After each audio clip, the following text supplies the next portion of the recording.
still on that list, add that you can become pregnant and get a baby who is genetically not yours. And I'm not talking about surrogacy. That last part. Interestingly, do you know that you can give birth to your own niece or nephew? Technically being an auntie to your own kids.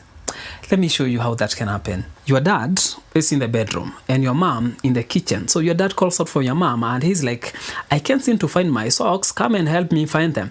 And for some reasons, weird reasons, they spend the whole afternoon looking for the socks.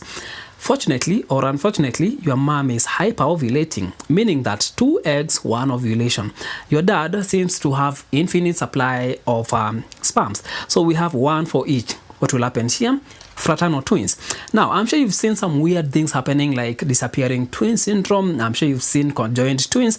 So here, an unfortunate thing happened and there is merging of the twins. Now, we are used to seeing the physical ones, the physical joining, like they share the head or the heart or some aspect of the body. But here, internal organs. And for this particular case, let's pick the ovaries because we have a very particular case that happened, and this happened when they were going for DNA testing. So joining happens here, that's the merging, and that twin that disappears, provides the ovaries.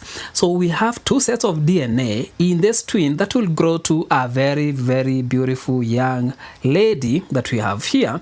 So she has 2 sets of DNA, DNA 1 and DNA 2. Now, this is hers. This one belongs to the twin that they merged with, this disappeared twin, and this is in charge of the ovaries. So all the eggs that will be produced will have the DNA of the other twin. Now, I'm sure by now it's simple enough, you can tell where we are headed. Now, this lady, over time, desires to get a family of her own. She comes across a very handsome young fella, Moses. So Moses uses the same lines. Hey, I can't seem to find the socks. Come and help me find them.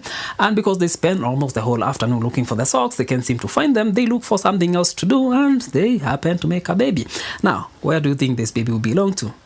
Now, here we have 2 things. The baby will have DNA 2, meaning that this is just, what do we call them? And not a caretaker, a guardian. So this is now a guardian. She only helps in carrying the pregnancy, but now the genetical material came from the eggs that belonged to the twin that disappeared. So this guy, this is Moses, cheated on her with her sister. Of course, legally, because she participated in this whole scenario. Now, you might ask, now, what will happen if you go do DNA? You might think that the baby was switched in the hospital. It's really... Okay, how do I say about this? But let's just see what will happen. Now we have me, this is me here, and then we have the baby, and then we have her. Now, my DNA and that of the baby will match 100%. I'm the father. But now the mother will not match, and it will just indicate that she's a close relative. And she is because she's the aunt. So if the baby was switched in the hospital, chances will be very high that the father will not even match the baby.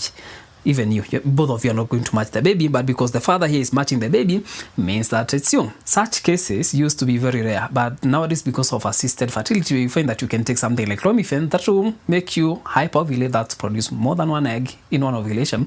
You'll find that it's a little bit more common, but it's very hard to come by this one.